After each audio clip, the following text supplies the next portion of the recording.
বাংলাদেশে খুব কষ্টে ছিলাম। ভারতে ফিরে আসতে পেরে অভিষেক ব্যানার্জি এবং মমতা বন্দ্যোপাধ্যায়কে ধন্যবাদ। 8 মাসের উপরে বাংলাদেশে ছিলাম।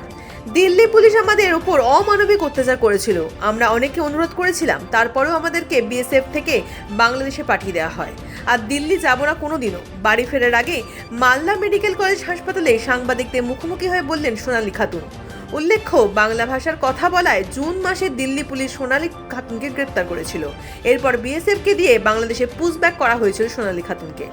বাংলাদেশে চাপাইন বাবগঞ্জ শোধনাগারে 101 দিন জেলবন্দি থাকার পর গতকাল ইংলিশ বাজারের মহদীপুর সীমান্ত দিয়ে ভারতে ফিরে সোনালী খাতুন এবং তার 8 বছরের সন্তান। এরপর তাদের মালদা মেডিকেল কলেজ হাসপাতালে নিয়ে আসা হয়। আজ বীরভূম বাড়ির পথে প্রশাসনের উদ্যোগে নিয়ে যাওয়া হয় সোনালী খাতুনকে। কেমন ছিলেন? যেন ভালো ছিলাম না, কষ্টতে ছিলাম। আপনার দেশ ফিরে এলাম তো মমতা ব্যানার্জিকে ধন্যবাদ, অভিষেক ব্যানার্জিকে ধন্যবাদ, আর সামিরুল ইসলামকেও ধন্যবাদ। কেমন কষ্টে ছিলেন? কতদিন ছিলেন ওখানে? আর ওখানে 8 মাস ছিলাম। 8 মাসের 9 মাস পরে গেছে। ওখানকার অভিজ্ঞতা কেমন আপনার? তখন সব পুলিশ টুলিশে টর্চার করে কিছু করেনি। এমনি খাওয়া পেয়ে ধরো যতদিন টাকা মমতা ব্যানার্জি এখান থেকে টাকা দিয়ে পাঠাতো তো খেতাম ওখানে তাও নিজের দেশ হয়।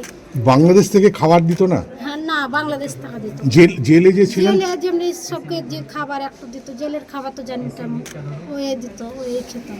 দিল্লি পুলিশ কেমন অত্যাচার করেছিল? দিল্লির পুলিশ অনেক অত্যাচার করেছিল। আমরা ওদের এত রিকোয়েস্ট করলাম, ওদের পায়ে হাতে ধরলাম, যে এখানে বিএসএফের যখন জঙ্গলে ছাড়ে ওদের পায়ে হাতে ধরলাম, তাও ওরা কোনো মতেই মানলে না।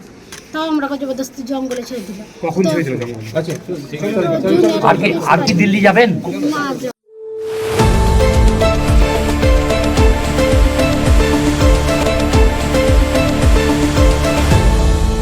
আপনারা দেখছেন এই বেলা বাংলা, শিরোনামে সবার আগে।